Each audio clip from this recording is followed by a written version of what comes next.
The black exhaust smoke from the buses choked my throat as I watched the taillights of my daughter's car fade into the traffic without looking back. Even once, I am Eleanor. I am 78 years old. I was the most sought-after seamstress in the city, and my eyes have seen more hypocrisy than fine fabrics. They think I am an old rag they can discard, but they forgot that I know the exact point where the thread of their inheritance breaks. The 2 o'clock sun beat down like lead on the dirty asphalt of the bus terminal. It was a sticky heat, the kind that crawls under your clothes and makes you feel heavier, older.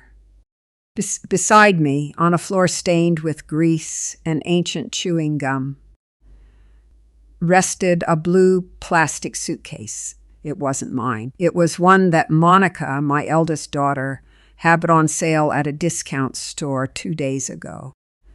Mom travels lighter, she told me, with that crooked smile she gets when she lies. Inside that ridiculous suitcase was, according to them, my entire life. 3 cotton dresses, my blood pressure medication, a pair of orthopedic shoes, and a framed photo of my late husband, Albert. That was all that, in their judgment, I needed to go die far away. "Stay right here, Mom. Don't move," Valerie, the middle one, had told me barely 10 minutes ago. She didn't even get out of the car to give me a hug. She just rolled down the window, the air conditioning blasting her face, and handed me a crumpled ticket. The bus leaves at 5, up in the town of Mount Hope. There is a very good nursing home run by nuns. You'll have a better place there where you won't be in the way. We just don't have room in the house anymore. You know how the kids are. You are in the way. Those words echoed in my head, louder than the horns of the buses pulling in and out. I sat on a metal bench that burned my skin. People rushed past, dragging bags, shouting names, eating junk food. No one noticed the white-haired old woman, her hair perfectly pinned in a bun, wearing a pearl gray tailored suit that I had made myself 15 years ago. A suit that, unlike their consciences, remained impeccable. I looked at the ticket in my hand, Mount Hope, a godforsaken town 6 hours away, down dirt roads, a place where they dump the old folks who are no longer useful for babysitting grandchildren or handing over their pension. My 3 daughters, Monica, Valerie, and Susan. The 3 little girls I dressed in silks and lace when we didn't even have enough to eat meat every day. The 3 women whose college tuition I paid by sewing until my fingers were covered in calluses and my vision blurred. They thought old age had made me a fool. They thought my silence over the last few months, while they divided up my furniture and argued over what to do with my house, was a sign of dementia. Poor fools. The silence of a seamstress isn't empty. It is concentration. When you sew, you stay quiet so the stitch comes out straight. And I had been basting a plan for months, though I never expected the final blow to be as brutal as leaving me stranded in a 4th-rate bus terminal. Susan, the youngest, the one who was always my favorite, was in the back seat of the car. I saw her in the rearview mirror before they made me get out. Her eyes were glued to her phone. She didn't even look up to see her mother standing alone on the curb with a plastic suitcase. That was what hurt the most. Indifference hurts more than hate. Hate, at least, implies passion. Indifference is as if you were already dead. An hour passed. The heat pressed down, and my mouth felt as dry as a desert. A street vendor walked by shouting, "Water, soda, ice-cold water." I dug into my purse. Monica had left me a $20 bill and some loose change. "Buy yourself something on the way," she had said, as if handing out a grand charity. I bought a bottle of warm water. I drank it slowly, counting every sip, because I knew the wait would be long. My mind began to travel backward, not out of nostalgia, but to review the mistakes. At what point did I raise 3 vultures? Maybe it was when Albert died, and I tried to compensate for his absence by giving them everything.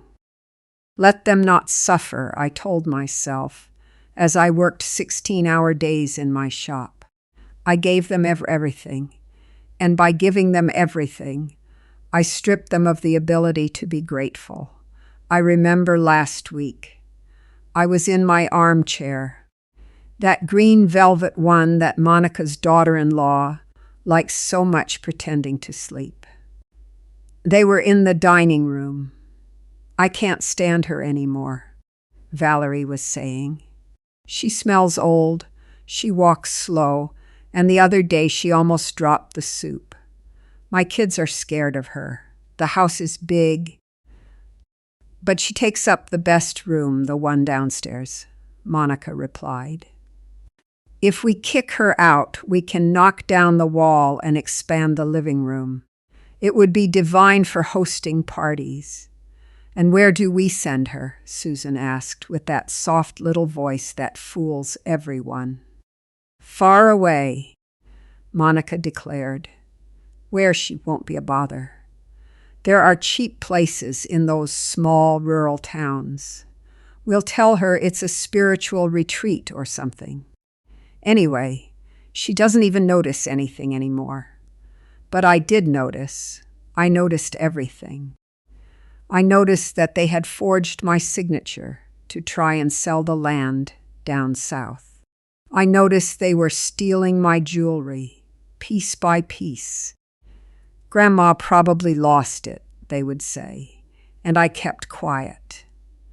I kept quiet and observed, like when you look for the flaw in a fabric before cutting. 3 hours passed. The sun began to dip, but the heat didn't let up. My legs, swollen from poor circulation, began to throb.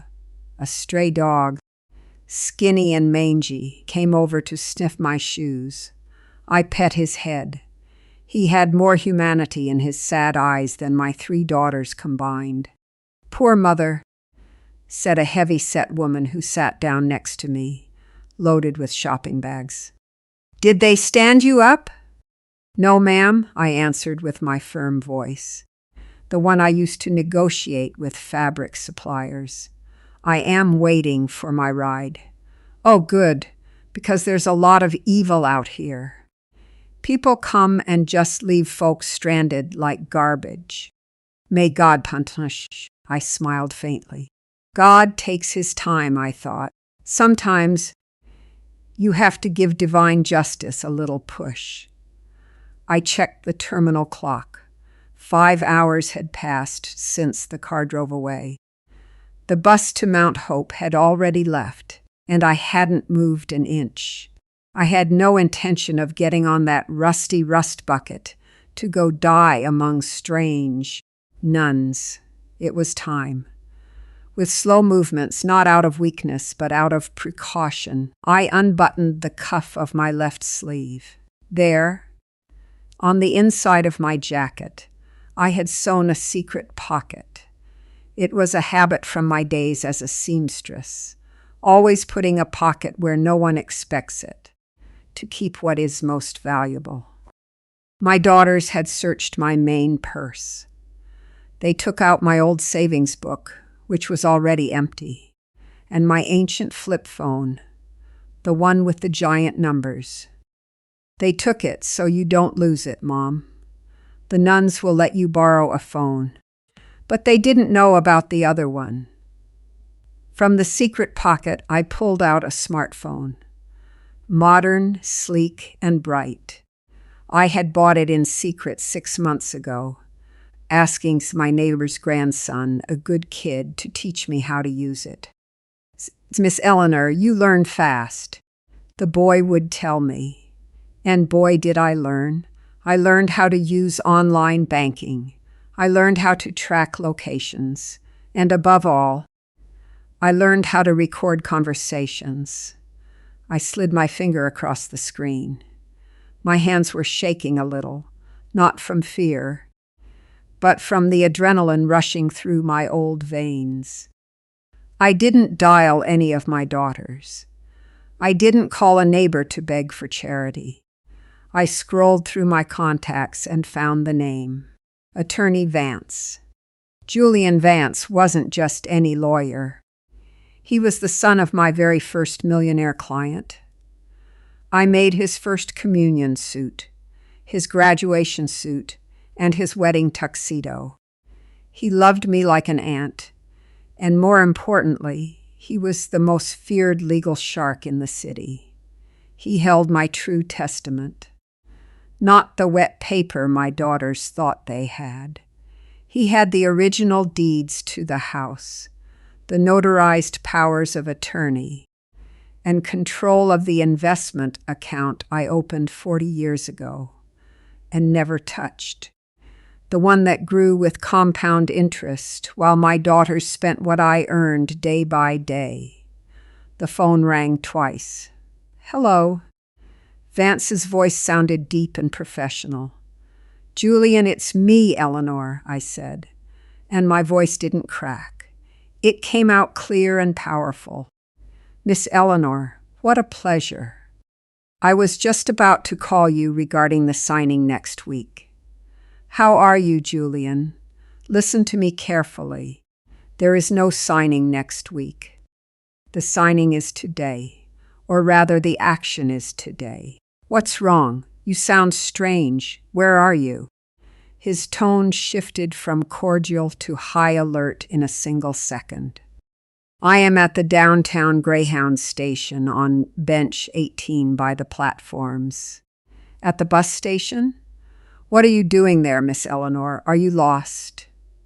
"No, son, I'm not lost. I was thrown away." There was a silence on the other end of the line, a dense, heavy silence. "Who threw you away?" "Monica, Valerie, and Susan left me here with a plastic suitcase and a ticket for a nursing home in Mount Hope. They told me I'm in the way. They took my house keys and my old cell phone. They think I'm on my way to the slaughterhouse." I heard the sound of a chair violently scraping the floor and papers falling. Vance had leaped to his feet. "Those miserable wretches," he shouted, losing his composure. "Miss Eleanor, don't move. I'm heading there right now. I'll send a private ambulance just in case, and I'll come with my driver. No, better yet, I'm driving myself. I'll be there in 20 minutes. I don't need an ambulance, Julian. I am old, not sick. What I need is for you to bring the black binder." The black binder. He hesitated for a second. "The Queen Mother Protocol, that's the one. And bring the notary. I want to revoke all powers of attorney today, before the sun goes down. And I want you to freeze the secondary credit cards right now while we speak." "Understood, Miss Eleanor. I am so sorry." "Don't be sorry, Julian. They just made the mistake of their lives. They thought they were abandoning a defenseless old woman. They didn't know they were unleashing the beast." I hung up, slipped the phone back into the secret pocket, and calmly buttoned my sleeve again. The woman next to me was staring with her mouth open, but I didn't say a word. I smoothed the skirt of my tailored suit. I brushed an imaginary piece of lint off my shoulder and straightened my back. The sun was beginning to dye the sky orange. It was a dirty sunset, full of smog, but to me it looked like the dawn of a new era. Monica must be arriving at my house right about now.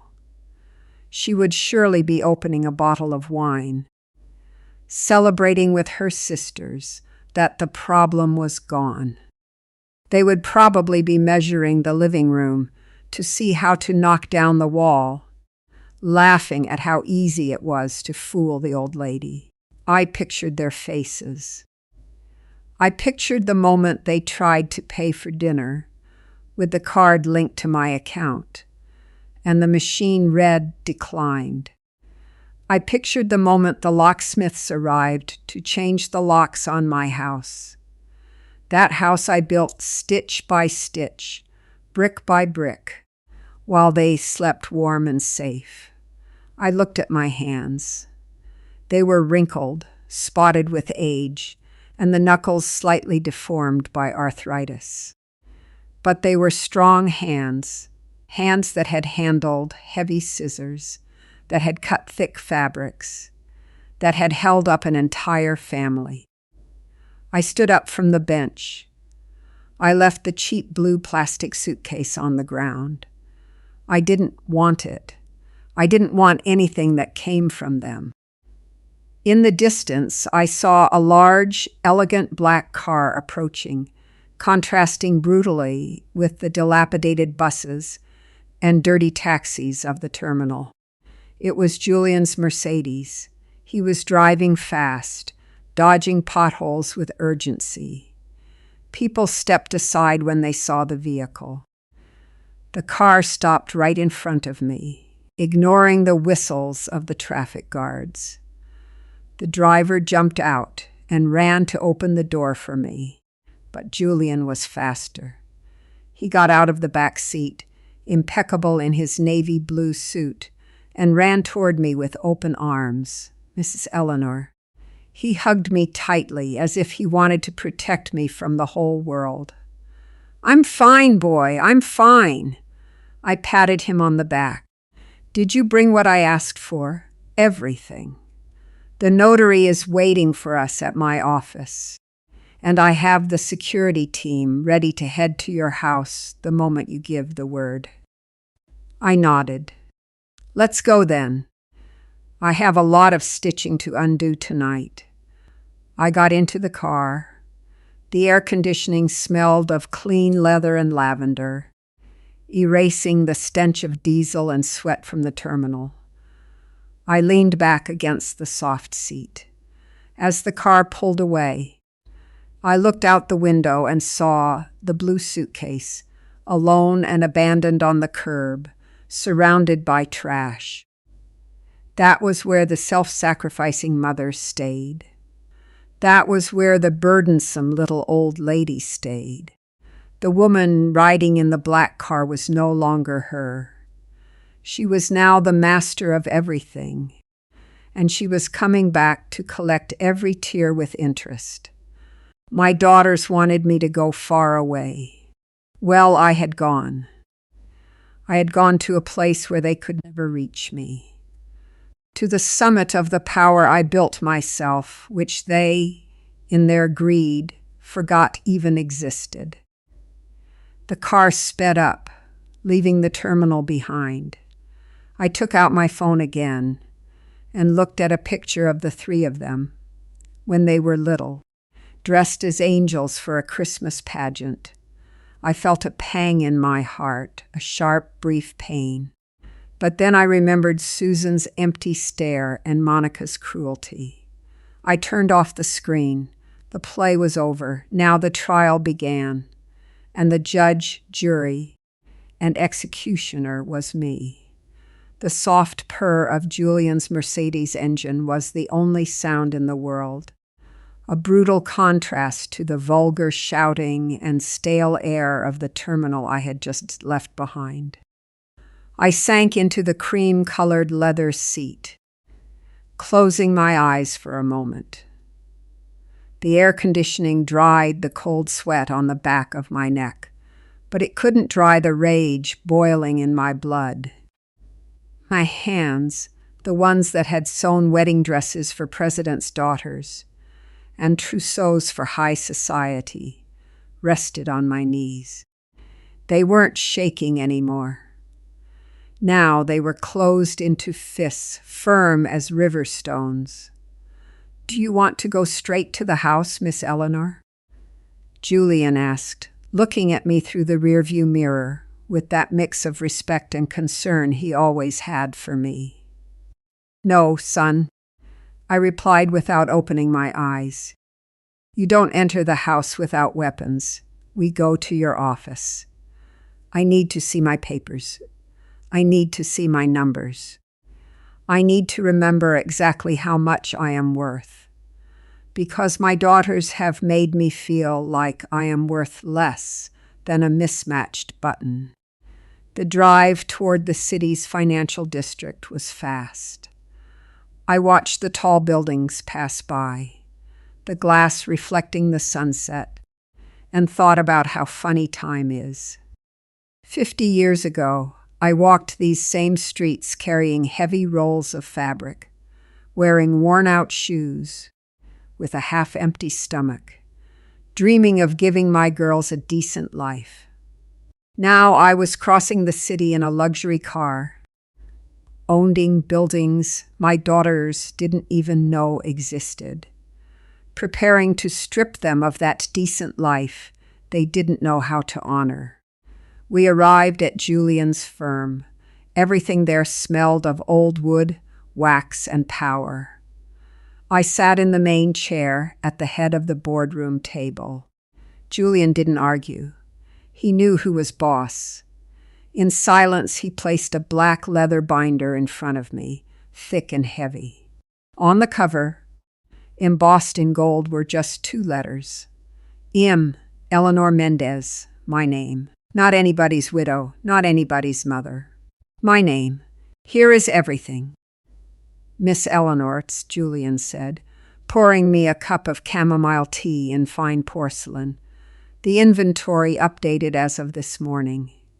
The investment accounts, the property deeds for the commercial storefronts downtown, the shares in the textile plant, and of course the trust."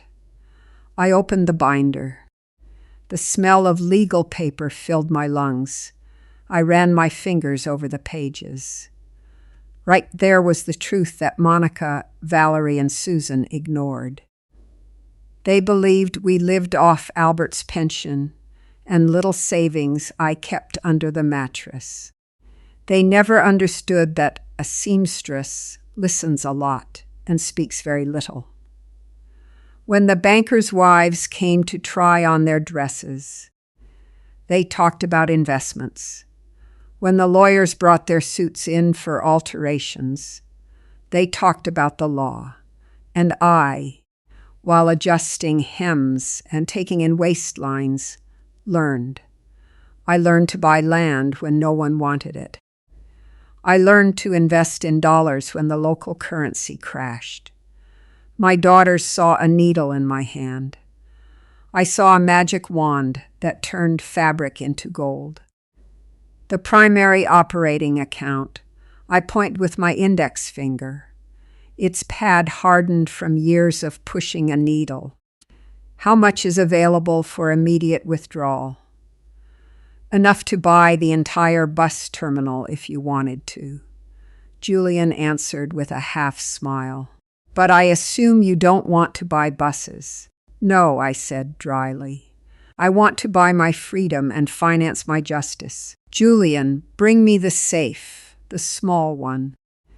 Julian nodded and walked over to a painting on the wall that hid the wall's safe. He returned with a gray metal box. I entered the combination. The date I opened my first shop.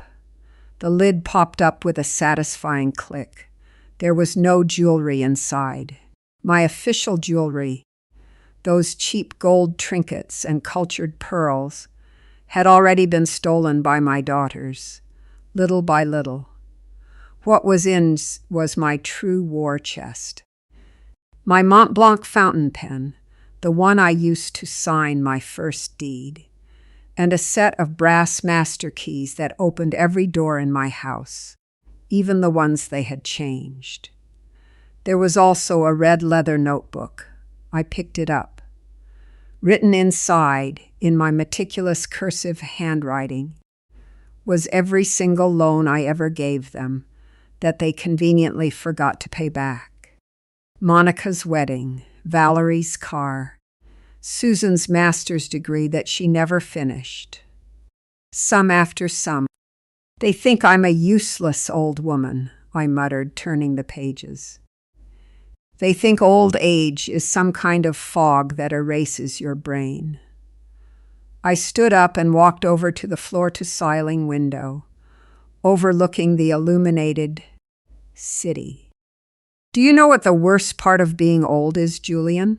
I asked, watching the headlights of the cars down below, as small as ants. "Tell me," Miss Eleanor. "Invisibility. You become transparent.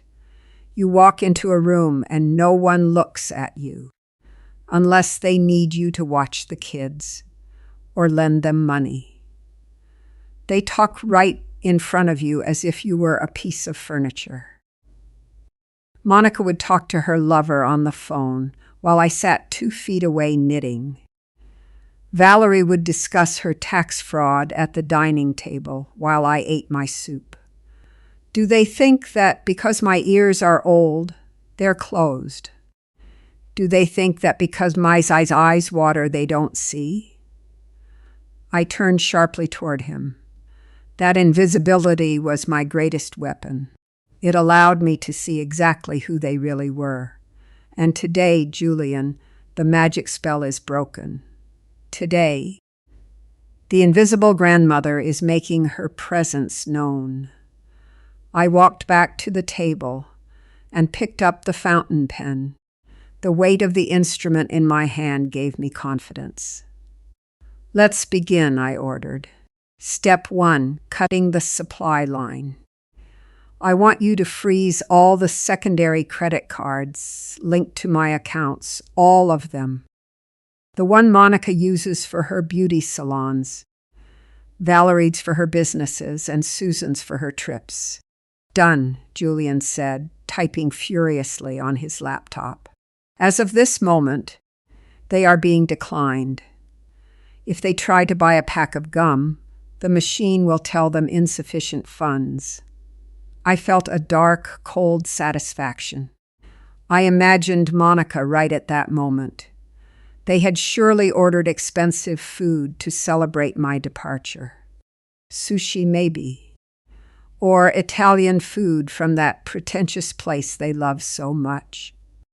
I imagined the delivery guy waiting at the door, and Monica swiping the card over and over, her face red with embarrassment and rage. "Step 2, the revocation," I continued, my voice gaining strength with every word. "The power of attorney I signed for them 3 years ago, when I had that dizzy spell and they got scared, or rather got excited, thinking I was going to die. That power that lets them manage the house. I want to revoke it right now. The notary is in the boardroom next door, waiting with the paperwork ready," Julian assured me. "We just need your signature." "And step 3, I said, pausing. This was the most painful part, but also the most necessary. "The will." Julian stopped typing and stared at me. "We change it, Miss Eleanor. We don't just change it. We destroy it and make a new one. In the old one, I left the house to them in equal parts, and the money divided among their children. But their children, my grandchildren." My voice cracked for a second, but I recovered. "My grandchildren don't even say hello to me. They learned well from their mothers. There's Grandma.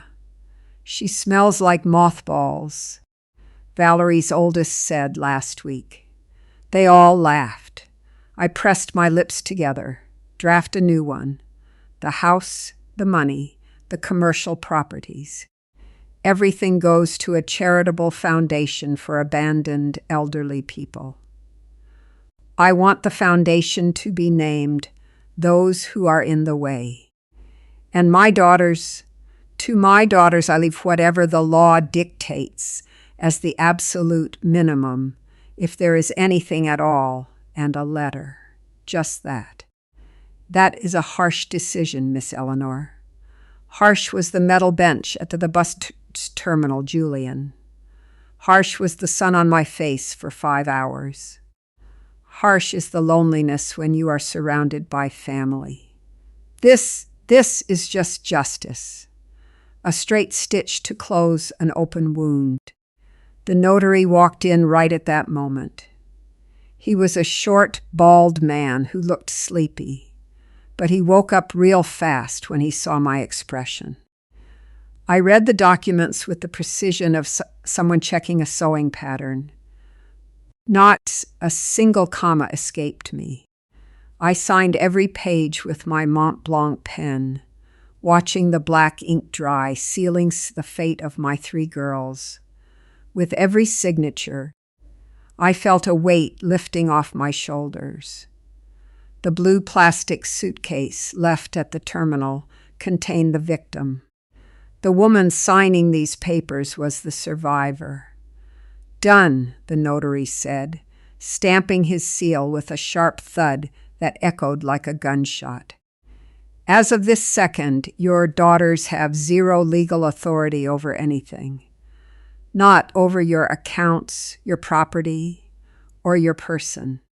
I looked at the wall clock. It was 8 in the evening. Good, I said, capping the pen. Now comes the physical part. Julian, do you have contact with that private security firm? The ones who look like walking refrigerators? Yes, Miss Eleanor. Titan Security. Ex-military. Very discreet, very effective. Hire them. I want 3 guards at the door of my house tonight. I don't want them going inside. Not yet. I want them outside, visible. I want my daughters to get a little scared when they see men in uniform watching the house. And I want you to drive me home, Julian. He looked alarmed. Miss Eleanor, that's risky. There could be yelling, violence. I am not going to walk in there and get into a screaming match like a street vendor. Julian, I have class. I am going to walk into my house through the front door. I am going to go to sleep in my own bed. And if they say a single word out of line, you will show them the revocation, and the guards will show them the door. I stood up and smoothed out my gray tailored suit. I looked at my reflection in the glass. Despite the exhaustion, my eyes burned with an intensity I hadn't seen in years. I fixed my white hair, securing the bobby pins in my bun. You know what, Julian, I said as he gathered up the black binder. My whole life, I sewed so that others could shine. I sewed so my daughters would look beautiful at their parties, so they would look successful at their jobs. I was always the thread that held the pieces together, hidden on the inside, invisible, making sure the garment looked flawless. But the thread is the only thing keeping the whole thing from falling apart. I walked toward the office door with a firm step.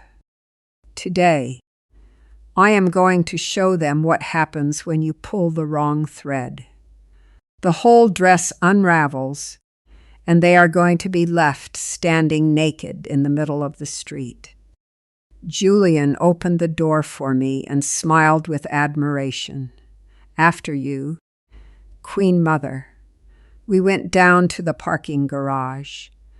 Night had completely fallen over the city, but I had never seen the path so clearly. I had the resources, I had the law, I had the willpower, and I had something they didn't expect. The master keys to my own life, jingling in my pocket like war bells. I got into the car. This time I didn't close my eyes. I looked straight ahead, at the road that would take us back to my house, my occupied territory. The engine roared, and we pulled out into the darkness. The fear had been left behind at the bus terminal, right next to the bottle of warm water. Now all that remained was the execution of a perfect plan, custom-tailored to fit their betrayal. The engine of Julian's Mercedes shut off with a barely perceptible whisper, as if the car itself understood that our arrival required stealth. We were parked half a block from my house, hidden in the shadow of a giant flame tree I had planted myself 40 years ago, back when my hands had no age spots and my husband Albert was alive to water the garden on Sundays. Through the tinted window, my house looked like a party boat in the middle of a dark ocean. Every single light was on, all of them, from the foyer to the kitchen, all the way up to the upstairs bedrooms. They had even turned on the backyard floodlights, the ones I was always so careful not to use so as not to inflate the electric bill. Music was blaring. It wasn't classical music or boleros. It was that modern, repetitive, vulgar noise my grandchildren listened to. "Looks like the party started early, Miss Eleanor," Julian murmured, watching the scene with a furrowed brow. His fingers drummed against the leather binder, resting on his lap. "They are celebrating my funeral without a body," I replied, feeling the coldness of the leather seat seep into my bones, but not to freeze me, to harden me. They think the house is theirs. They think the air they breathe in there doesn't smell like me anymore. I saw movement on the corner, a black SUV, identical to the ones politicians or cartel bosses use, glided silently and blocked my driveway. 4 men stepped out. They weren't your average mall rent-a-cops. They were towers of muscle stuffed into black tactical gear, wearing earpieces, with stares that could cut glass. The Titan security team. Julian wasn't joking when he said they were efficient. They moved like shadows, 2 taking position at the main gate and 2 flanking the garden perimeter. "They are in position," Julian confirmed, checking his phone. "Ready for the cut, Miss Eleanor." I stroked the brass keys in my pocket. I felt the cold metal against my sweaty palm. Those keys opened the solid, custom Appalachian oak door. Those keys were the symbol that I was not a guest in my own life. "Let's go," I said. "I want to see their faces before they know I'm there. I want to be the needle that sticks in their shoe when they least expect it." We got out of the car. The night air was cool, but it smelled of jasmine and treason. We walked slowly. Julian offered me his arm, but I gently declined. I needed to walk on my own. My orthopedic shoes struck the pavement with a steady rhythm. Clack, clack, clack. The sound of justice approaching. As we reached the wrought iron gate, one of the Titan guards gave a slight nod and stepped aside without a word. There was no need for doorbells or announcements. I glided up the flagstone path toward the front door. From his own side, the voices rang clear, amplified by the euphoria of alcohol and cheap victory. Finally, my God, it was Monica's voice, my firstborn. It sounded thick-slurred. I thought she'd never leave. "Did you see the look on her face when we handed her the blue suitcase?" She looked like a wet puppy. Laughter followed. Cruel laughter, the kind that scrapes your soul. "Oh, Monica, don't be like that, chimed in Susan, the good one, with her hypocritical tone. I felt a little bad for her, but hey, it was for the best. She'll be peaceful up in Mount Hope, praying. She was just in the way here. Plus, I needed her room for the yoga studio. And what are we going to do with all those old clothes? Asked Valerie. Always practical, always calculating. Those outdated tailored suits smell like mothballs. Into the trash, Monica decreed. Tomorrow we hire a truck and have them haul everything away. Furniture, clothes, paintings. Everything that smells like Mom goes. I want the house spotless for the weekend. I invited the PTA moms over. I stopped in front of the oak door. My hand trembled, but not from fear. It was pure distilled wrath. They wanted to erase me. They wanted to unpick me from the history of this family, like a loose thread on a botched hem. I pulled out the master key. I slid it into the lock smoothly, turning it millimeter by millimeter so the tumblers wouldn't make a sound. The well-oiled mechanism. I oiled it myself every 6 months. Gave way without protest. I pushed the door open just a crack. Just enough to see and hear without being seen. They were in the living room. They had pushed my Louis XV armchairs against the wall to make space. In the center on my imported glass coffee table sat bottles from my personal wine cellar. Reserve red wines that Albert saved for special occasions. Champagne I had been saving for their weddings. Weddings that had already come and failed. They were gulping down my history in long swigs. The 3 of them were in there, barefoot, hair messy, glasses in hand. My grandchildren were nowhere to be seen. They had surely been sent to their rooms with their tablets, so they wouldn't interrupt the strategic meeting. Right then the service bell rang. A shrill sound that cut through the laughter. That must be the sushi, Valerie said, getting up lazily. I ordered the premium combo from the Japanese spot in the Gold District. $400 of raw fish to celebrate freedom. Valerie walked toward the entryway, passing right by the dark foyer, where I stood hidden behind a large fern. She opened the front door without noticing it was already unlocked. A young delivery guy wearing a motorcycle helmet and an annoyed expression was holding 3 massive craft paper bags with fancy logos. Good evening. Order for Mrs. Valerie Mendez. That's $425. Yeah, put it on this, Valerie said arrogantly, holding out a gold card. My secondary card.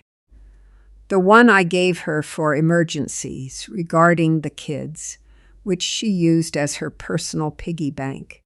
The kid inserted the card into the portable terminal.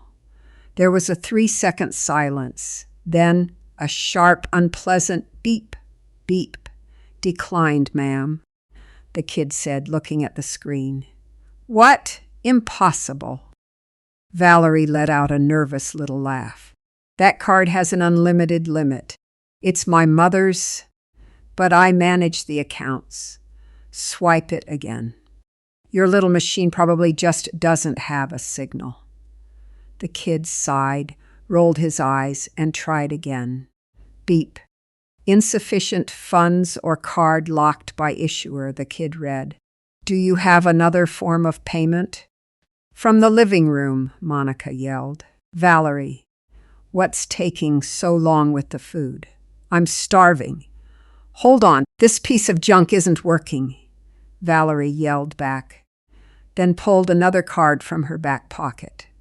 Monica's platinum card, also linked to my main account. Try this one. The delivery guy. Losing his patience, tried the second card. The result was identical. The sound of rejection echoed in the silence of the foyer like a verdict. Ma'am, they're all declining. If you don't have cash, I have to take the order back. I have other deliveries.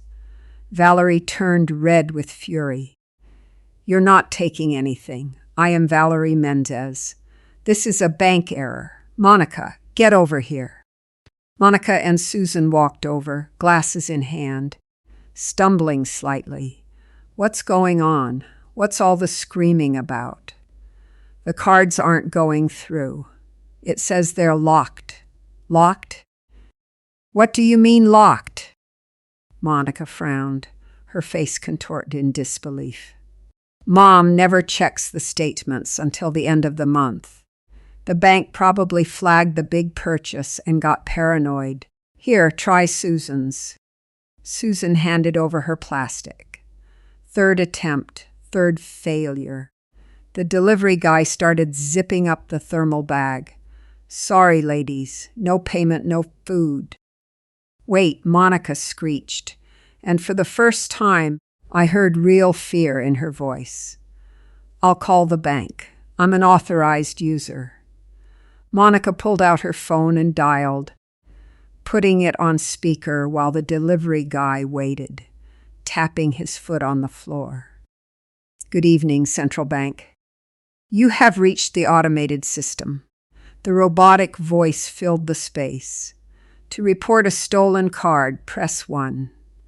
Your card ending in 4589 has been reported stolen and deactivated by the primary account holder at 1800 hours. The three of them froze. The silence that followed was absolute, broken only by the hum of the refrigerator in the distance and my own calm breathing. Reported stolen, Susan whispered. But I have the card. Who reported it? Mom is on a bus to the middle of nowhere. Mom doesn't even know how to use the banking app. Someone must have hacked us, Valerie said, pale. Or that lawyer, Vance. He probably found out and wants to take advantage. That was my cue. I stepped out from behind the fern. I didn't make a sound. I simply took 3 steps into the light of the foyer chandelier. Julian appeared by my side like a specter of legality, holding the black binder to his chest. It wasn't a hacker, Valerie, I said. My voice came out soft but loaded with authority, like when I corrected a botched seam on a silk gown. And Julian isn't taking advantage of anything. He is simply following my instructions. All 3 heads snapped toward me at the exact same time, with almost comical synchronization, like vultures caught mid-feast. Their jaws dropped. Susan dropped her glass. It shattered against the marble floor, spilling red wine that looked an awful lot like blood. Mom, Monica babbled. Her eyes were wide, bloodshot from the alcohol and the shock. What are you doing here? We left you at the station. The bus left at 5. I missed the bus, I said dryly, slowly walking toward them. Or rather, I decided to change my destination. Turns out, Mount Hope didn't appeal to me quite as much as getting my house back. Are you crazy? Valerie yelled, recovering from her initial shock and going on the offensive as she always did. Look at you. You're delirious. How did you get here? Who brought you? You probably ran off and bothered this poor man. She pointed at Julian with disgust. Mr. Vance, my mother suffers from senile dementia. I don't know what she told you, but you need to take her to the nursing home immediately. It's for her own good. Julian didn't even blink. He adjusted his glasses and looked at me, waiting for the order. I didn't look at Julian. I looked at the sushi delivery kid. who was watching the scene like a live soap opera. "Young man," I said, pulling a $50 bill from my purse. Money I always kept in a secret compartment. "Take this for the trouble. Take the food back. There is no celebrating in this house tonight. And my daughter's credit has just been permanently cut off." The kid took the bill, muttered a "Thank you, ma'am," and bolted out the door, pulling it shut behind him. The slam of the door locked us inside a bubble of tension. Cut off our credit? Monica took a step forward, trying to use her height to intimidate me. Something that used to work when I was sitting in my wheelchair, but now, standing tall with adrenaline coursing through my veins, proved entirely useless. "Mom, stop saying stupid things. You're tired. Let's get you to your room. Well, your ex-room. We'll make you some tea, and tomorrow we'll take you back to the station. You can't be here. The kids get scared of your coughing." "Nobody is going anywhere." "Monica," Julian interjected, taking a step forward and opening the binder.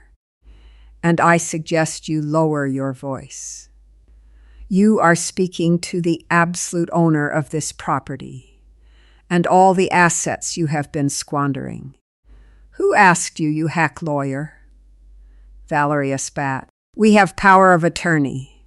Mom signed everything over to us 3 years ago. She doesn't decide anything. We manage the estate. She is mentally incapacitated." Julian pulled out a document with a fresh seal, the inks still smelling of office and law. "Notarized document 8945. Signed and sealed 1 hour ago before Notary Public number 5. Julian read in a monotone yet lethal voice. "Total and irrevocable revocation of all powers of attorney, mandates, and representation previously granted in favor of Miss Monica, Valerie, and Susan Mendez." He looked up, staring at them over his glasses.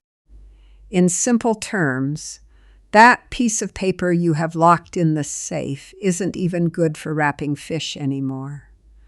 As of 7:30 tonight, none of you have any legal authority over Eleanor Mendez or her assets, and any attempt to use her cards or accounts will be considered fraud and grand theft." Susan collapsed onto the sofa, white as a sheet. "No, this can't be. Mom, you wouldn't do this to us. We're your daughters." I walked into the living room. My footsteps echoed in the stunned silence of the 3 women. I walked over to my favorite armchair, that green velvet one they wanted to throw away. I ran my hand along the backrest, reclaiming my territory. I sat down slowly. With the majesty of a queen returning to her throne after a war, I folded my hands in my lap and looked at them. I truly looked at them, not with the eyes of a mother, but with the eyes of an expert seamstress, looking for flaws in the fabric, and I saw plenty. I saw envy. I saw greed. I saw fear. But I didn't see love. Not a single stitch of love. "You left me on a metal bench under the boiling sun," I said quietly. I didn't yell. I didn't need to. "You gave me a plastic suitcase with old rags. You told me I was in the way. You have a better place up there," you said. "It was for your own good," Monica interrupted hysterically. "You're alone here. You need care." "Shut up." My voice cracked like a whip, slicing through the air. Monica's mouth snapped shut. "Don't you ever interrupt me in my house again." I took a deep breath. "You thought I was an old rag. You thought my silence was stupidity.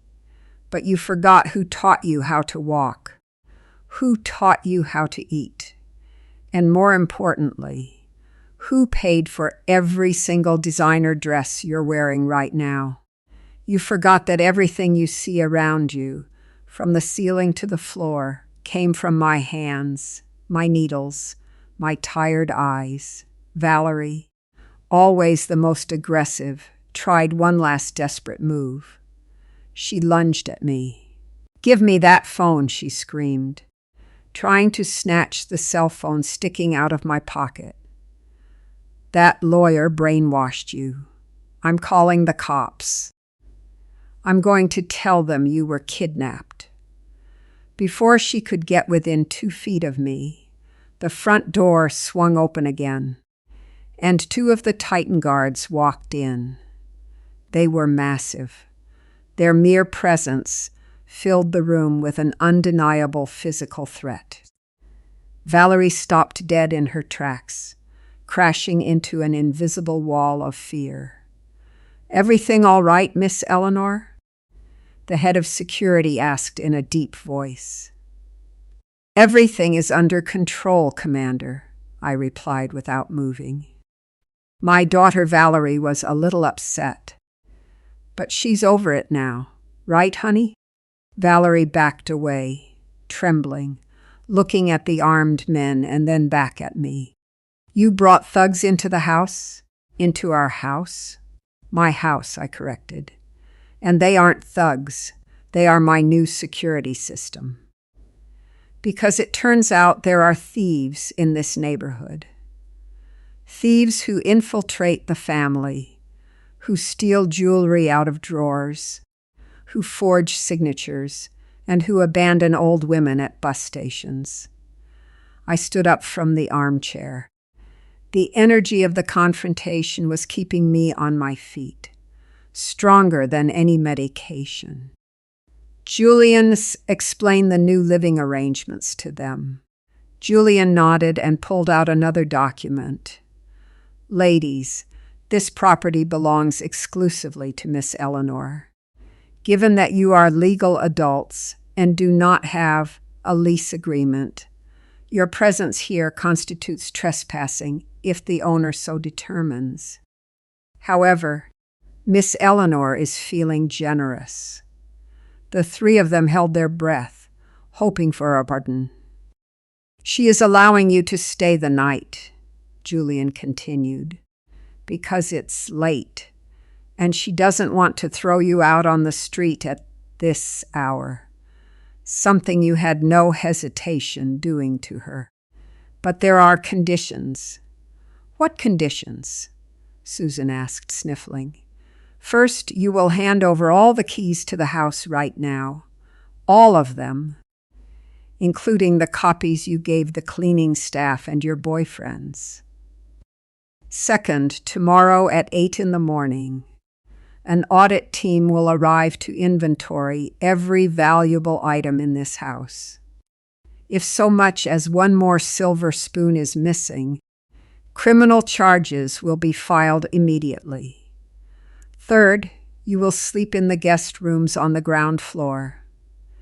The upstairs bedrooms, your former bedrooms, have been locked down for security reasons." Monica let out a nervous, unhinged laugh. "Are you joking? You want us to sleep in the servants' quarters? There's no AC down there. My kids can't sleep in there. Your kids can sleep with you, Monica. Or you can go to a hotel. Oh, right. Your credit cards don't work." I walked right up to Monica until we were face to face. I could smell the expensive wine on her breath. "You took my bed away from me. You wanted to send me to a cot in a convent nursing home. And you're complaining about the guest room? You should be thankful I'm not sending you to sleep out in the yard with the dogs. Though honestly, the dogs have shown me more loyalty than you ever did." I held out my hand, palm up, demanding the keys. Now there was a moment of resistance. Monica clenched her fists. Valerie looked at the guards, calculating her odds. Susan just cried. But reality, heavy and brutal as an iron press, crashed down on them. They had no money, they had no legal power, and they had two ex-military men staring them down, slowly, painfully. Monica pulled out her designer keychain. She dropped it into my hand. Then Valerie, then Susan. The weight of those keys in my hand felt like the weight of victory, but it was a sad victory. I felt no joy. I just felt the emptiness of confirming that my suspicions were right. I had raised parasites, not daughters. Good, I said, slipping the keys into my pocket next to mine. Now get out of my sight. Go down to the bottom rooms and stay quiet. I want absolute silence. If I hear a single shout, a single complaint, or if I catch you trying to sneak anything of value out of here, the security guards have orders to drag you out into the street. And trust me, they won't be as gentle as I am. The three women, who just hours ago felt like masters of the universe, retreated with their heads down, dragging their feet toward the service hallway. They looked like scolded little girls, but without the innocence of childhood. They were defeated adults, crushed by their own greed. Once they vanished down the hall, I collapsed back into the armchair. The exhaustion hit me suddenly like a tidal wave. My 78 years caught up with me all at once. Julian walked over and placed a hand on my shoulder. You did excellent, Miss Eleanor. It was flawless. It was horrible, Julian, I whispered, closing my eyes. Having to treat your own daughters like enemies is the saddest thing a mother can do, but it had to be done. The fabric was rotting. I had to cut out the decay. Do you want the guards stationed inside? Yes. One by their hallway door, one at the main entrance. I don't trust them. Desperation makes people do crazy things. And Julian, tell me. Thank you for bringing me the thread when I had run out. Any time, Miss Eleanor. I was left alone in the living room. The lights were still glaring, illuminating the mess of broken glasses and open bottles. I looked at my hands. They were old, wrinkled, but they still had strength. I had won tonight's battle. I had reclaimed my castle. But I knew the war wasn't over. Tomorrow, when the sun came up and their hangovers wore off, they would try to counterattack. They would try to manipulate the grandkids. They would call other lawyers. They would look for chinks in my armor. It didn't matter. I had my thimble on and my needle threaded. I stood up and walked over to the glass doors leading to the garden. My reflection stared back at me, an old, small woman with white hair. But behind that fragile image, I saw the shadow of who I truly was. I wasn't a little old lady who was just in the way. I was the designer of my own destiny. And I had just begun to stitch together the most complicated garment of my life, my own dignity. I turned off the living room lights, leaving them in the dark of their borrowed rooms, while I climbed the stairs to my bedroom. The master suite, the one they never should have tried to take from me. Every step I took was a reaffirmation. I am in charge here. I woke up to the first ray of sunlight hitting my face. But this time, it wasn't the scorching, filthy sun of the bus terminal. It was the clean light filtering through the raw silk curtains of my bedroom. I stretched slowly, feeling my old bones pop. Not with pain, but with settling. It was the feeling of a garment finally falling into place after countless alterations. I got out of bed and slipped on my satin robe. As I passed the full-length mirror, I draped my yellow measuring tape around my neck, that old companion with the numbers nearly rubbed off from use. Today I wasn't going to measure fabrics. I was going to measure shame. I walked downstairs calmly. The house was dead silent, a stark contrast to the blaring cheap music from the night before. In the kitchen, I found exactly the scene I expected. Monica, Valerie, and Susan were sitting around the breakfast table, their faces scrubbed clean, deep bags under their eyes, clutching mugs of instant coffee. They hadn't dared to use the Italian espresso machine. They knew they didn't have permission. When they saw me walk in, they tensed up. Monica, who was always the most arrogant, tried to force a smile, but it came out twisted, like a puckered seam. "Good morning, Mom," she said, with a voice trying to sound sweet, but sounding like crushed glass. "Did you sleep well? We were so worried about you." "Save the theatrics, Monica," I cut her off, pulling out my own porcelain mug and pouring myself the fresh coffee. That Martha, the housekeeper who returned the morning after I called her, had brewed for me. Instant coffee is for uninvited guests, and right now you are all very uninvited guests. Valerie slammed her hand on the table, though without much force. "Mom, this is ridiculous. You punished us already. You took our keys. The kids are terrified of those armed gorillas in the yard. We need to talk like civilized people. Give us back access to the accounts, and let's forget this whole bus station madness." It was a misunderstanding. I turned around slowly, the steaming mug in my hand.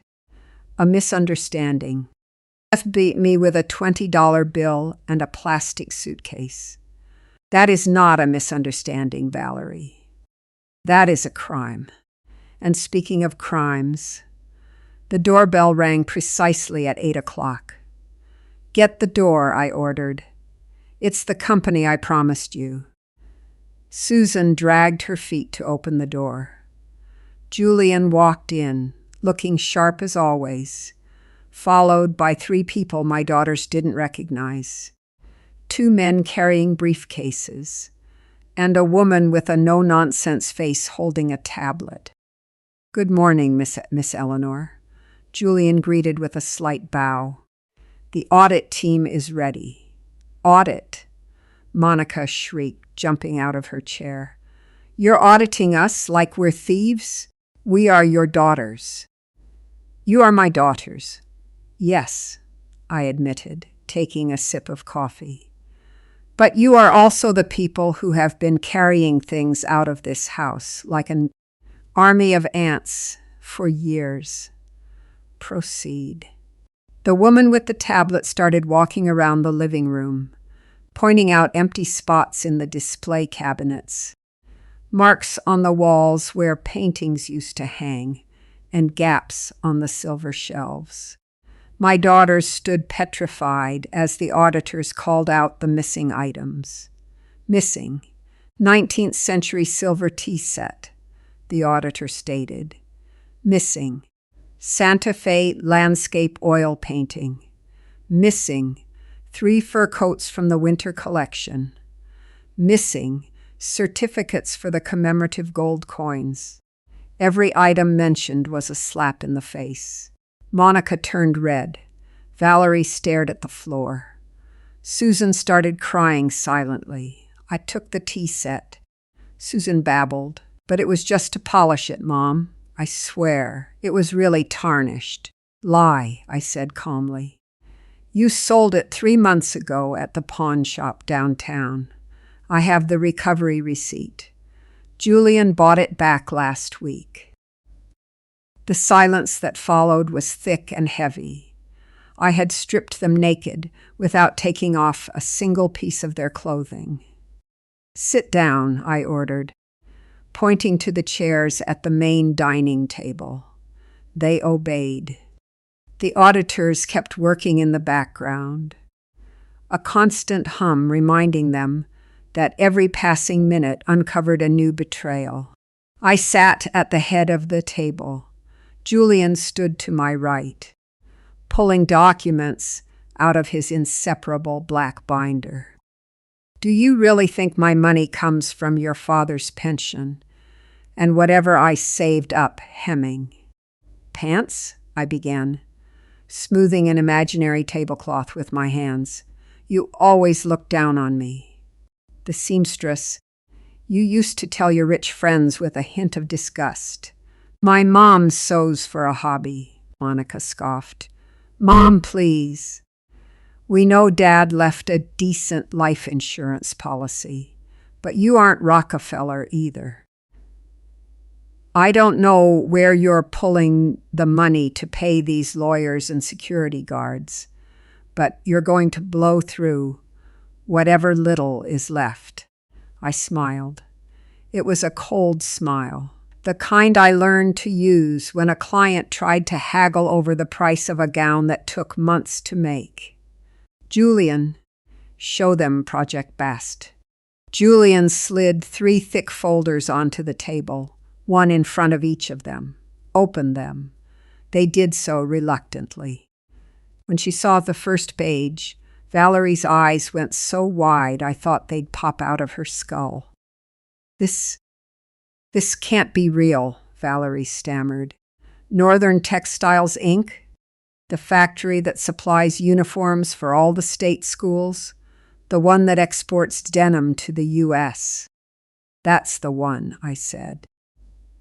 "I founded it 30 years ago when you girls were in middle school, busy obsessing over your Sweet 16 parties. I started with 2 industrial sewing machines in a rented garage.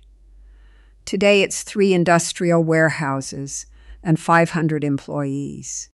But," Monica flipped through the pages frantically, "it says here the majority shareholder is some company called LM Investments."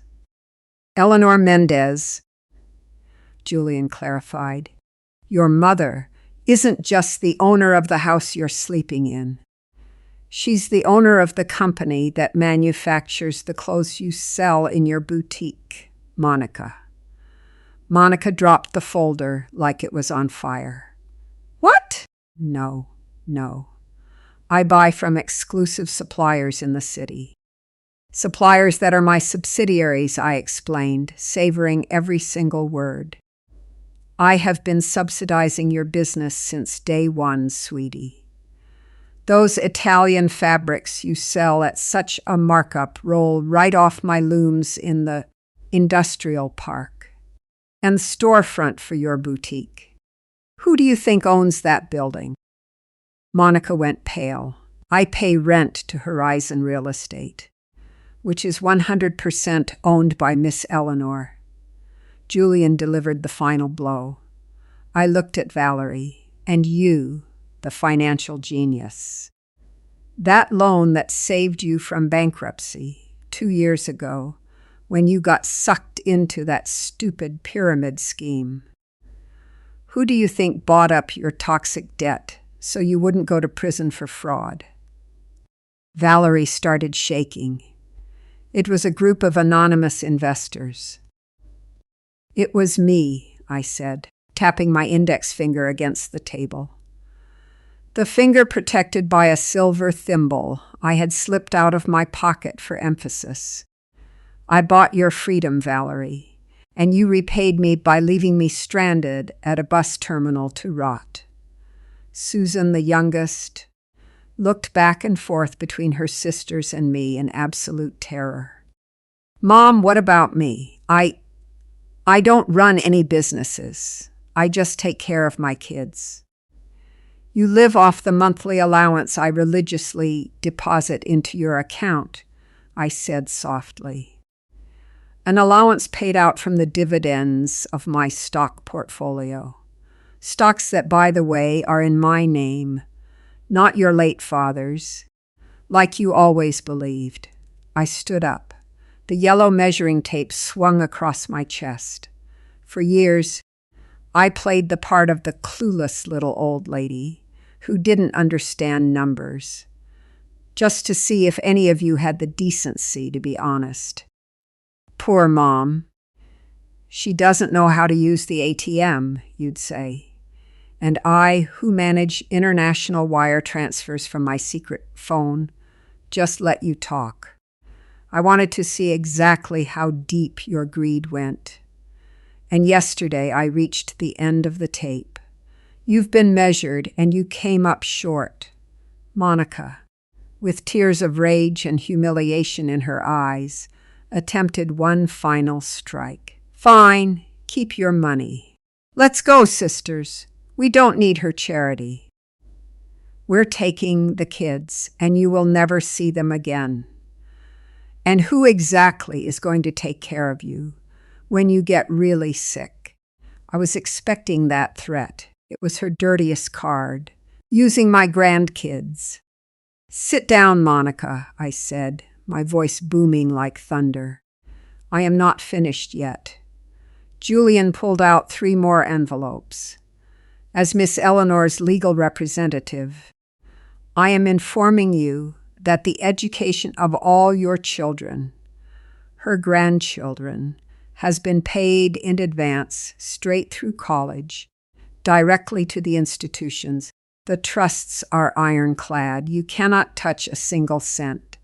But if you attempt to keep those children away from their grandmother, there is an emotional welfare clause that allows me to immediately sever the funding for their elite private schools. Do you want to pay the tuition yourselves with your frozen bank accounts and bankrupt businesses? Go right ahead, take them. The 3 of them went mute. They had lost the queen, the bishops, and the pawns. It was checkmate. What do you want us to do? Valerie asked, her voice broken. Completely defeated. There was no more arrogance left. Just terror of the financial abyss opening up beneath her feet.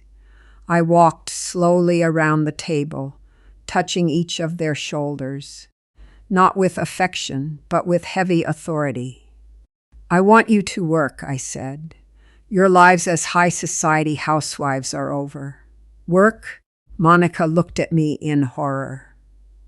Yes, you, Monica. You are going to manage your boutique, but for real this time. The subsidized rent is gone. You are going to pay me market value. And if the numbers don't add up, you shut it down and go sell hot dogs on the corner. I don't care. But Horizon Real Estate does not forgive late rent. I stopped behind Valerie. You, Valerie, are going to pay me back every single penny of the debt I absorbed. Julian has prepared a payment plan for you. It's strict. You're going to have to sell your brand new SUV and maybe move into a more modest apartment. You are going to learn what it costs to put food on the table. And finally, I reached Susan. And you, my little girl, are going to learn how to care for people. Not your kids. The nannies do that anyway. But the people who are in the way. You are going to volunteer at the nursing home in Mount Hope. Yes, the exact same one you tried to send me to. You are going to go 3 times a week to wash bed sheets and feed the old folks who don't have anyone to stand up for them. I want a report signed by the head nurse every single Friday. If a signature is missing, there's no grocery check for the week. I sat back down at the head of the table, folding my hands in my lap. Those are my terms. If you don't like them, the door is wide open. You can leave right now, But you leave with only the clothes on your backs. Nothing else. No cars, no credit cards, no jewelry. I stared them down. I could practically see the gears in their brains turning, desperately searching for an out, a loophole, anything. But there was nothing. Julian had woven an impenetrable legal net, and I, their mother, had tied the knot on my heart twice over. "And if we accept?" Susan asked in a whisper. "Can we stay in the house?" "You can stay in the guest rooms," I corrected, "until you prove you can pay for your own roof. Or until I decide I just don't want you here anymore. And you will be paying rent. A symbolic amount, but rent nonetheless. So you understand that in this life, a roof is earned." Monica lowered her head. Her tears fell onto the folder of the textile company she never knew was mine. "Mom, why didn't you tell us sooner? Why did you let it get to this point?" "I didn't let it get to any point," I answered firmly. "You walked yourselves right off the cliff. I just pulled the safety net away when you tried to push me over." I stood up, officially ending the meeting. "Julian, have them sign the non-disclosure agreements and the promissory notes. If any of them speak ill of me in their social circles, the immediate penalty clause triggers. I want them to remain my daughters in the eyes of society, but inside these walls, they will know they are my debtors." I walked toward the dining room exit. Just before stepping through the doorway, I stopped and turned around one last time. "Oh, and one more thing. That wall you wanted to knock down to expand the living room?" I pointed to the load-bearing wall dividing the dining room from the parlor. "That wall stays, not because it's structural, but because I like it. And the only thing getting broken in this house from now on are your illusions of living for free." I walked out into the garden.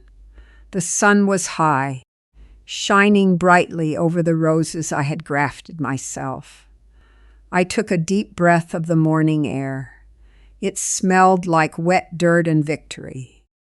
But it wasn't a sweet victory like sugar. It was a victory that tasted like iron, necessary and hard.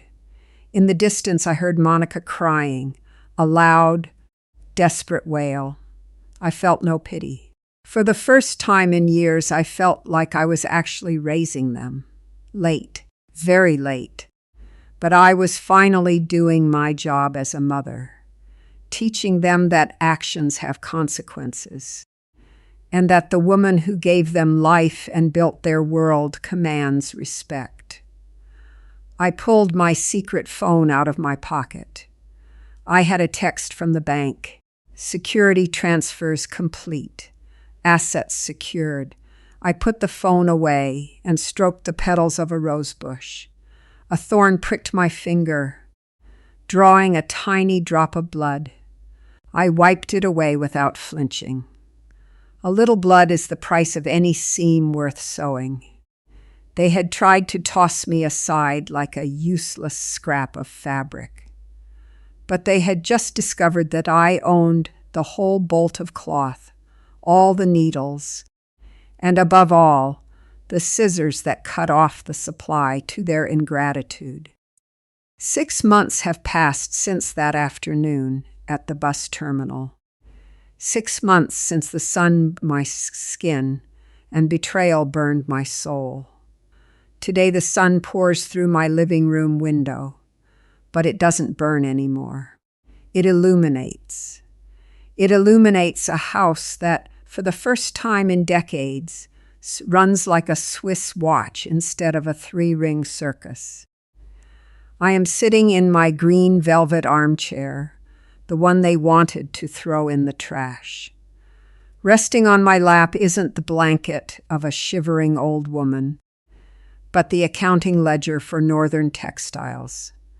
Beside me, Julian Vance sips his coffee with a satisfied smile. We don't need to say much. The silence in this house has changed its texture. It used to be a silence of indifference toward me. Now it is a silence of respect. The kind you earn when you prove you have a steady hand and sharp scissors. It is 2 p.m. on Sunday, the hour of our weekly reckoning. The dining room door opens and Monica walks in. She no longer walks like she's levitating on a cloud of superiority. She walks with the heavy step of someone who has been on her feet 8 hours a day, dealing with entitled customers. Her hands, once adorned with acrylic nails that made it impossible for her to pick up a coin, are now short, clean, and wearing a couple of Band-Aids on her fingers. "Good afternoon, Mom," she says.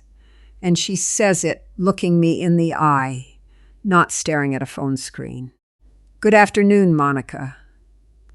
"How was the week at the boutique?" "Rough," she admits, sitting down carefully. The new fall collection was delayed.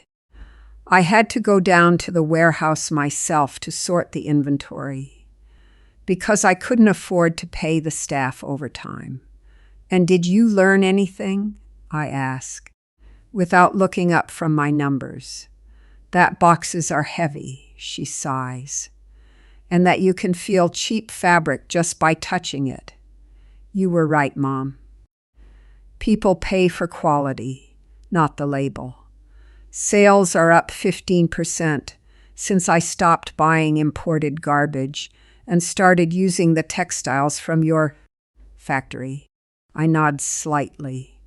It is the first time in her life Monica has talked about real work and not just public relations. Next, Valerie walks in.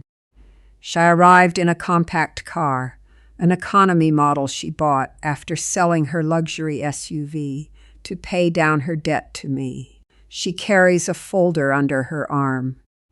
She looks thinner, but not that trendy diet thin. It's the thinness that comes from the stress of having to balance real budgets.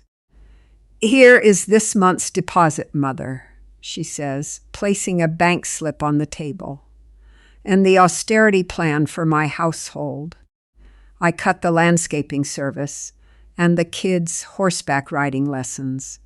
Now they play soccer in the municipal league." "And what do the kids say?" I ask, remembering how my grandkids used to look at me with disgust. "At first they cried," Valerie confesses, looking down. "But last weekend, they scored their first goal. They were thrilled. I think it's good for them to play on real dirts instead of synthetic turf." Finally, Susan arrives. She is the one who has changed the most. Her face, once caked in makeup to hide the emptiness of her life, is now scrubbed clean and holds a different kind of glow. She smells like unscented soap and disinfectant. She just came from the nursing home in Mount Hope.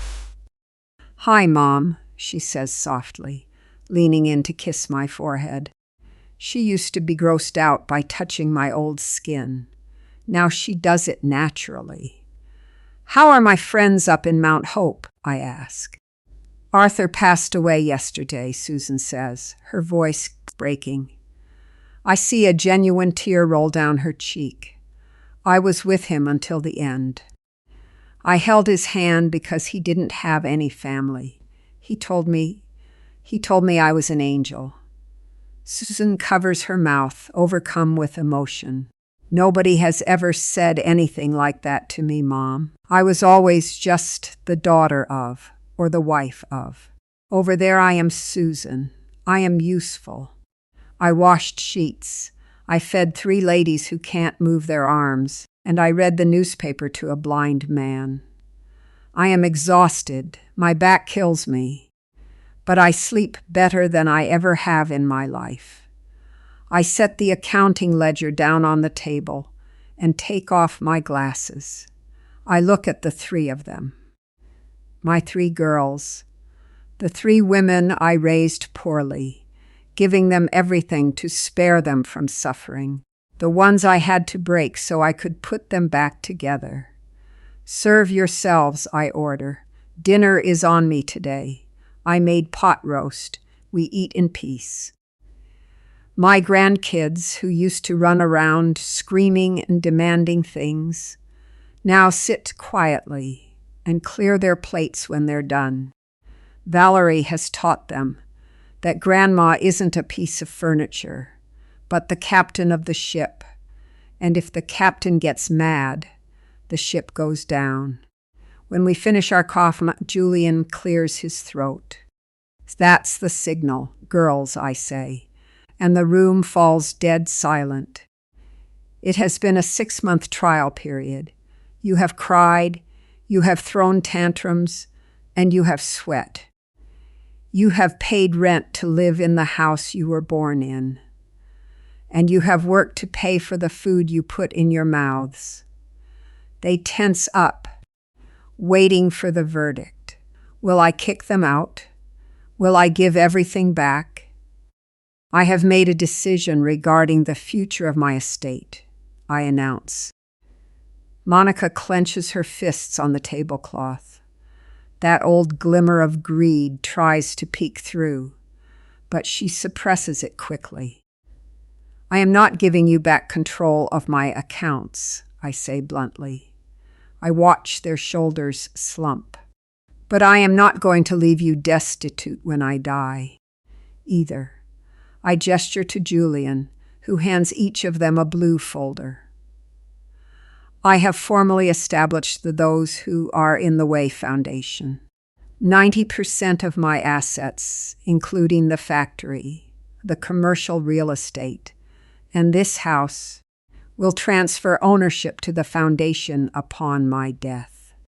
The foundation's purpose will be to build and maintain dignified living facilities for abandoned elderly people, complete with trade workshops so they can feel useful until their very last day.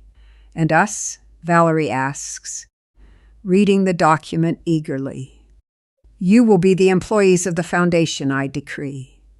Monica, you will run the sewing and sales workshops for the handmade goods crafted by the residents. You will use your talent for selling, but to sell dignity, not vanity. Valerie, you will handle the administration. I want every single penny audited. If $1 is missing, you're out on the street. And you, Susan, you will be the director of operations for the nursing homes. You have the heart for it, now that you've finally found it. The three of them are speechless. It is not the multi-million-dollar inheritance they were expecting to blow on, vacations and jewelry. It is an inheritance of work, an inheritance of responsibility. You will have a decent salary, I continue, a good salary, matching market rates. You will be able to live well, pay for schools, and take modest vacations. But never, listen to me very carefully, never will you be rich again, simply because you carry my last name. You are going to have to earn your wealth by serving others. Susan is the first to look up. She smiles through her tears. I like it, Mom. I really like it. Valerie nods, calculating.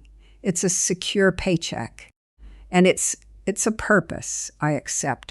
Monica, the toughest one. She stares at the paper for a long time.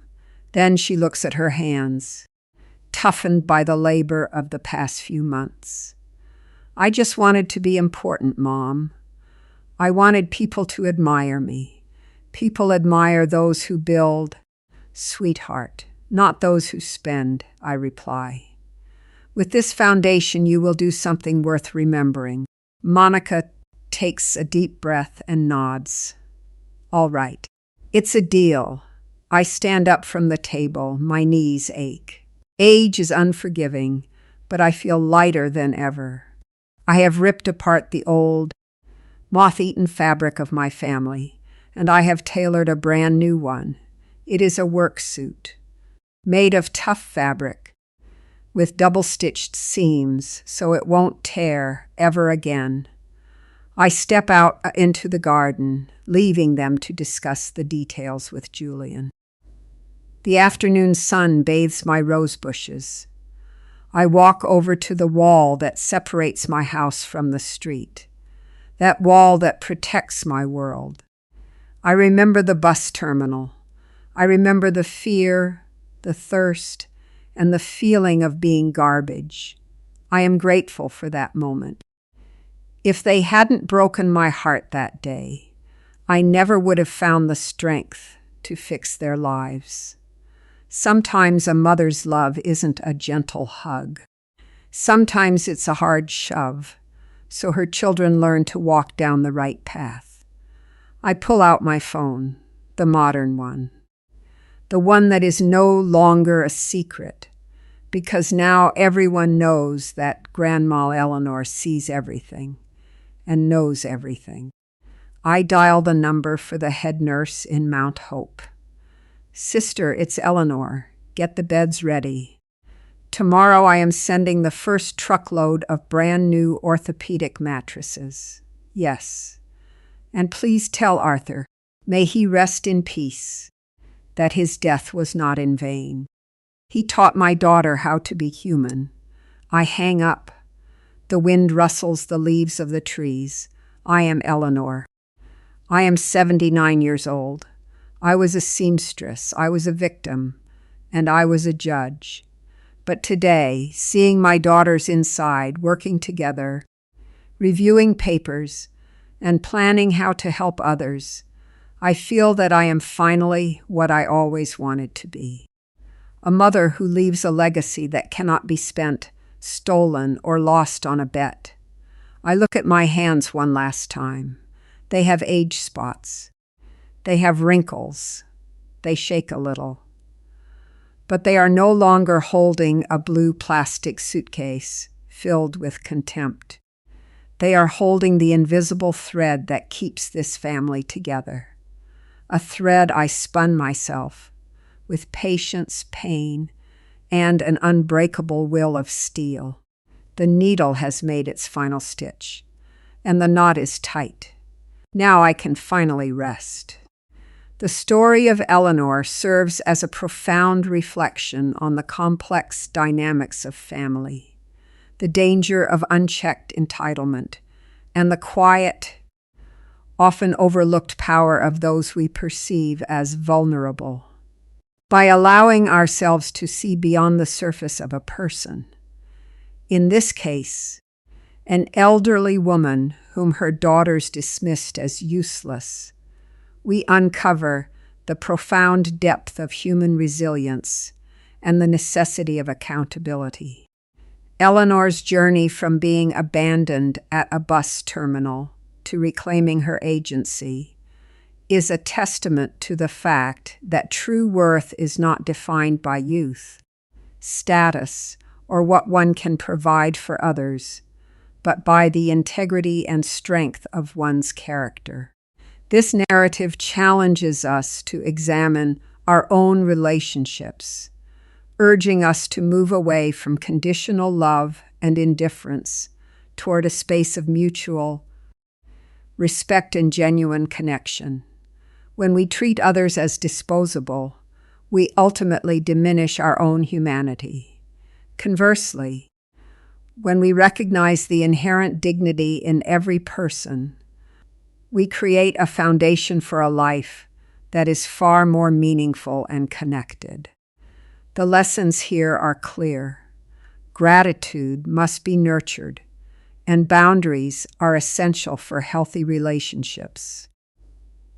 Eleanor's realization that her previous efforts to give everything actually stripped her children of their ability to value her is a sobering reminder that enabling behavior often leads to the destruction of the very bonds we hope to preserve. Applying this to our lives means learning to say no when necessary and understanding that love, when stripped of expectations of mutual respect, can become a toxic cycle. True benevolence is not about filling every need for another, but about empowering them to be responsible for themselves, while demanding they recognize our own value and autonomy. As we navigate our lives, we must strive to be present, to listen, and to appreciate those around us before they are gone or reach a breaking point. Let us choose to build legacies based on character and shared growth, rather than material comfort and hollow dependence. Ultimately, we must remember that life is not just about what we accumulate, but about the impact we leave on the hearts of others and the wisdom we pass down. Personal reflection. This story hits home because it highlights the quiet, invisible labor that many, especially elders, perform for years, often without receiving a single word of appreciation. I find it deeply human that Eleanor had to reach such a desperate, painful extreme to finally be seen. But it is equally tragic that her daughters only began to respect her once her resources became the focal point. My perspective is that we must actively work to break the cycle of invisibility in our own families, ensuring that we value our parents and elders not for what they do for us, but for the wisdom they hold and the lives they have led. It is a harsh reality that some people only learn empathy through the loss of their comfort zone. Yet it speaks to the power of consequences as a transformative tool. If we do not cultivate gratitude, we risk becoming the very people we claim to dislike, trading genuine connection for convenience. True human dignity should never be contingent upon one's ability to work, earn, or provide. I believe that being useful is not the same as being worthy. A person's value is inherent from the moment they are born until their last breath.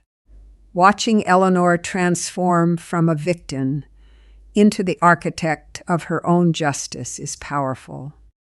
But the true victory is that she forced her daughters to find their own purpose. Ultimately, this story is a mirror, asking us all, are we truly cherishing the people in our lives? Or are we simply waiting for them to be useful to us? Disclaimer: this story is a work of fiction, created for educational and entertainment purposes. The characters, situations, and conflicts depicted are dramatized to explore complex emotional themes and human relationships. It does not provide legal, financial, or psychological advice.